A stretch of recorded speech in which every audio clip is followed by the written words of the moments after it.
వైజాగ్ గాజువాక ఘటన ఎంత దారుణంగా మనుషుల్ని ఏమనుకుంటున్నారో వాళ్ళు, లేకపోతే అది ఏమన్నా ఆడవాళ్ళు అనుకుంటున్నారా, లేకపోతే ఏమనుకుంటున్నారు, ఎలాంటి భయాలు కానీ శిక్షలు ఉంటాయని కానీ జనాలు భయపట్టలేదు ఏంటో అనిపిస్తుందండి అప్పుడప్పుడు నాకు.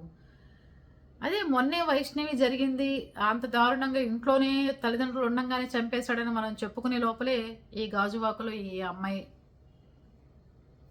చంపడం.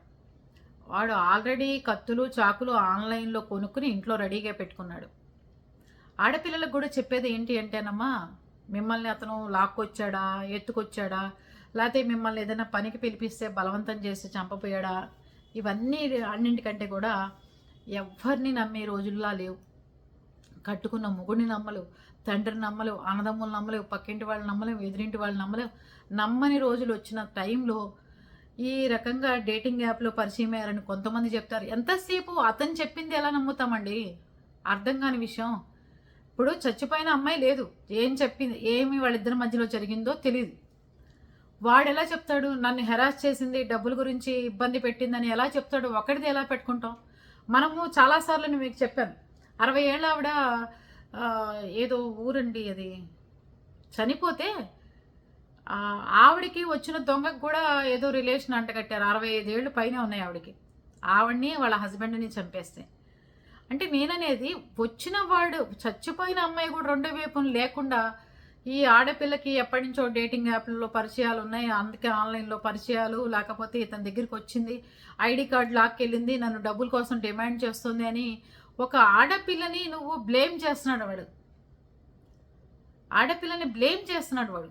వాడుకున్నది కాకుండా, డబ్బుల కోసం వచ్చింది కాకుండా, మామూలుగా మాట్లాడుకుంటే అసలు నీ దగ్గరికి ఎవరైనా దేనికి వస్తారు? డబ్బుల కోసం కాకపోతే దేనికి వస్తారు? నీకు పెళ్ళి అయిపోయింది, నీకు అన్నీ అయిపోయినాయి, నువ్వు అమ్మాయిని పెళ్లి చేసుకో, దేనికోసం వచ్చినట్టు? డబ్బుల కోసమేగా.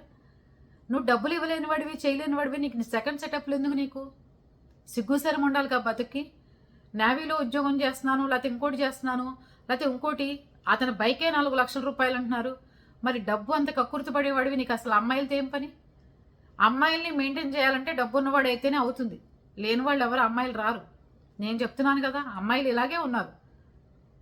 ఈ అమ్మాయి గురించి మాట్లాడట్లా, మామూలుగా అమ్మాయిలకి ఖర్చు పెట్టందే, ఆడపిల్లలకి చెయ్యిందే, ఏమి పట్టించుకుందే ఏ ఆడపిల్ల రాదు. ఎవరు తప్పుగా తీసుకోవద్దు. డిమాండ్ చేస్తున్నారు, నన్ను పెళ్లి చేసుకో, లేకపోతే నాకేంటి ఇస్తావు, నాకెలా చూస్తావు చెప్పు, నాకేం రాసిస్తావు చెప్పు.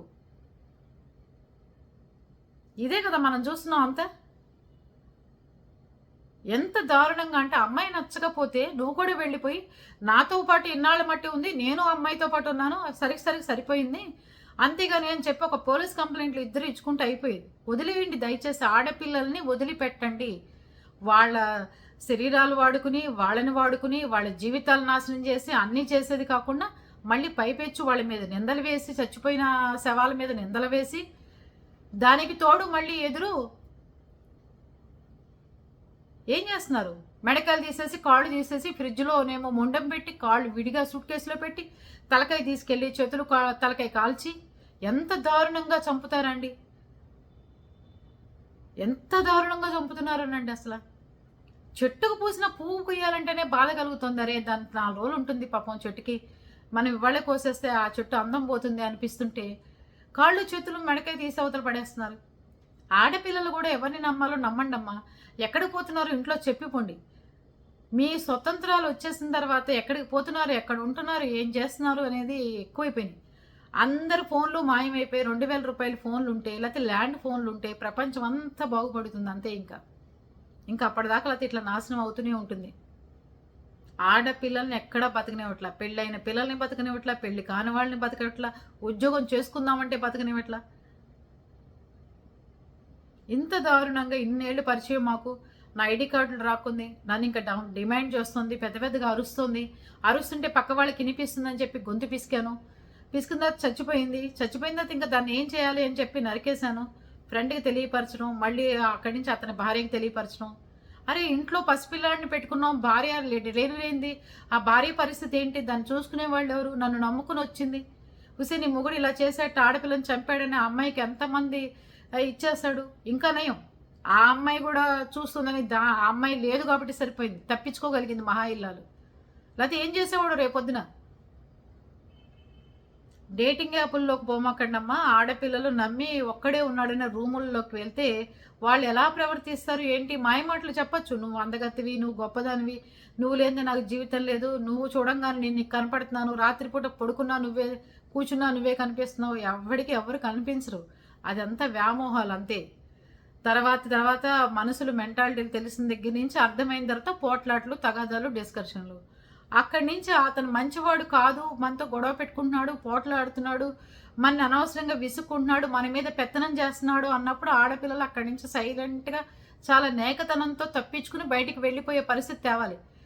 అతని ఇంట్లో కూర్చుని అతనితో పాటు సమానంగా నువ్వు పోట్లాడాలి, సమానంగా ఫైట్ చేయాలి అనుకుంటే దేని పెట్టి దాన్ని పెట్టి కొట్టేయటం, చంపేయటం, పొడి చేయటం, ఫ్రిడ్జ్లో పెట్టడం, ప్యాక్ చేయించడం, కుక్కర్లో ఉడకబెట్టడం, లేకపోతే వాటిని మిక్సీలు వేసి గ్రైండర్లు వేసి పౌడర్లు చేసి హుసేన్ సాగర్లో కలపటాలు, నదుల్లో కలిపేయటాలు చూస్తున్నాం మనం.